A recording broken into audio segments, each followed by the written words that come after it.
नारंजा cooperative sugar factory limited Imampur Bidar ने factory के अध्यक्ष डीके सिद्धराम की उपस्थिति में अपनी 49वीं वार्षिक आम बैठक आयोजित की।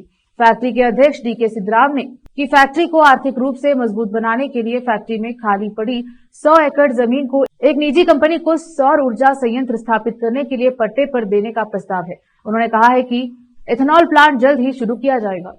चालू 2024-25 सीजन के लिए गन्ना कटाई का काम सरकार के आदेश के मुताबिक नवंबर में शुरू किया जाएगा और इस साल 5 लाख मैट्रिक टन गन्ने की कटाई का लक्ष्य है। उन्होंने किसानों से भ्रमित न होने की अपील की। डीके ने कहा है कि हम हर साल डीसीसी बैंक का 20 करोड़ रुपए का कर्ज चुकाने को तैयार हैं और हमें उनके द्वारा दिए गए सौख्यम ईएसआई नोटिस को वापस लेना चाहिए। सिद्धराम ने अपील की है कि साथ ही इस संबंध में जिले के प्रभारी मंत्री श्री ईश्वर खंडरे ने किसानों के हित में हस्तक्षेप करते हुए फैक्ट्री और बैंक की बैठक बुलाई है और उनसे गन्ना कटाई के मौसम में खलल न डालने पर ध्यान देने का अनुरोध किया। कैमरामैन पुराज का कवरेज। ಕಳೆದ ಬಾರಿಯೂ ನಮ್ಮಲ್ಲಿ ಕಬ್ಸಾಗಿರ್ತಕ್ಕಂಥ ಎಲ್ಲ ರೈತರಿಗೆ ಸಮಯಕ್ಕನುಸಾರವಾಗಿ ನಾವು ಪೇಮೆಂಟ್ ಕೂಡ ಮಾಡಿರ್ತೇವೆ. ಸಕ್ಕರೆ ಕೂಡ 1 kg ಪ್ರತಿ ರೈತರಿಗೆ ನಾವು ವಿತರಣೆಯನ್ನು ಮಾಡಿರ್ತೇವೆ. ಈ ವರ್ಷವೂ ಕೂಡ ಎಲ್ಲ ಕಾರ್ಖಾನೆಗಳ ಜೊತೆ ಸೇರಿಸ್ಕೊಂಡು ಎಲ್ಲರೂ ಏನು ದರವನ್ನು ನೀಡ್ತಾರೆ ಆ ದರವನ್ನು ನಮ್ಮ ಕಾರ್ಖಾನೆಯಿಂದ ಸಕ್ಕರೆ ಕೂಡ ಕೊಟ್ಟು ಒಳ್ಳೆ ರೀತಿಯಿಂದ ಈ ವರ್ಷವೂ ನಾವು ಕಬ್ಬು ನುರಿಸ್ತೇವೆ ಅಂತ ಈ ಸಂದರ್ಭದಲ್ಲಿ ಹೇಳ್ತೀವಿ.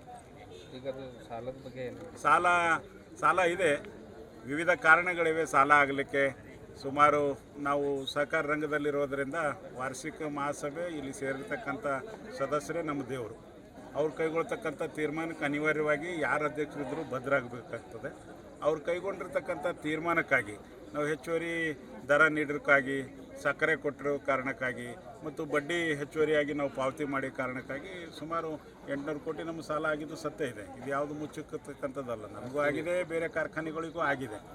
ಹಾಗಾಗಿ ಇಲ್ಲಿ ಯಾವುದೇ ರೀತಿ ಅವ್ಯವಹಾರ, ಲೂಟಿ ಮತ್ತೊಂದು ಯಾವುದೇ ಆಗಿರೋದಿಲ್ಲ. ನೇರವಾಗಿ ಒಂದು ಸಂಸ್ಥೆ ನಡೆಸ್ತಿರ್ಬೇಕಾದ್ರೆ ಅನೇಕ ಹೊಡೆತಗಳಿವೆ, ನಿಸರ್ಗದ ಹೊಡೆತ ಇದೆ.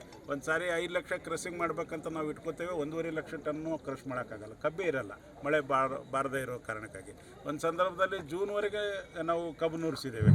7 ರಿಕವರಿ ಬಂದರೂ ಚಿಂತೆ ಇಲ್ಲ, ಸದಸ್ಯ ರೈತರು ಕಬ್ಬು ಇರಬಾರ್ದು ಅಂತ ಕಾರಣಕ್ಕಾಗಿ ನಾವು ನುರಿಸಿದ್ದೇವೆ.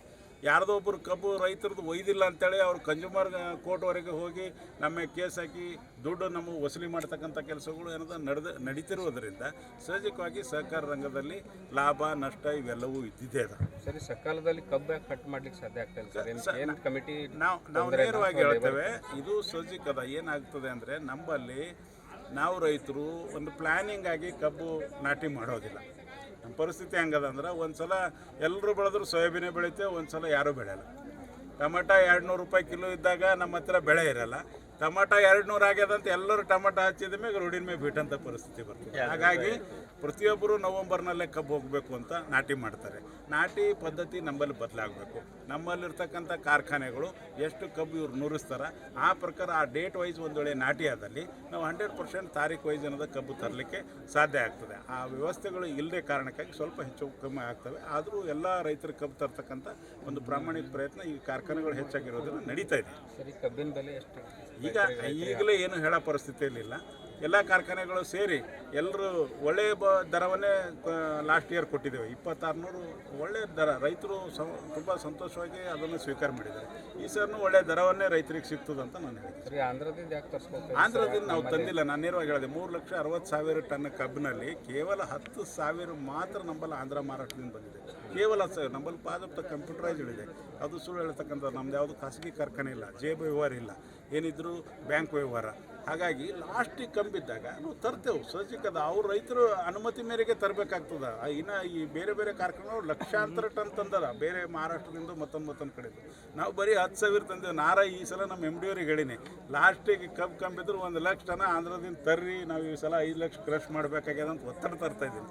ಒಂದು ವೇಳೆ ಈಗ ಗಂಗವಾರ ಸುತ್ತಮುತ್ತ ನಮ್ಗೆ 10 ಕಿಲೋಮೀಟ್ರ್ನಲ್ಲಿ ಒಳ್ಳೆ ಕಬ್ಬು ಅಗರ್ ಸಿಗ್ತದಂದರೆ ಲಾಸ್ಟಿಗೆ ನಮ್ಮ ರೈತದ ಆದಮೇಲೆ ನಮ್ಮ ರೈತದ ಇಟ್ಟು ಅವ್ರ ಡೇಟ್ ಓವರ್ ಮಾಡಿ ಅವ್ರಿಗೆ ಹಾಳು ಮಾಡಿ ಮಾಡೋಂಥ ಯಾವ ಯೋಜನೆಗಳಿಲ್ಲ. ಸಮಯ ಬಂದಾಗ ನಾವು ಕಬ್ಬು ಕಡಿಮೆ ಬಿದ್ದಾಗ ಎಲ್ಲಿಂದಾದರೂ ತಂದು ಕಾರ್ಖಾನೆ ಲಾಭ ತರ್ತಕ್ಕಂಥ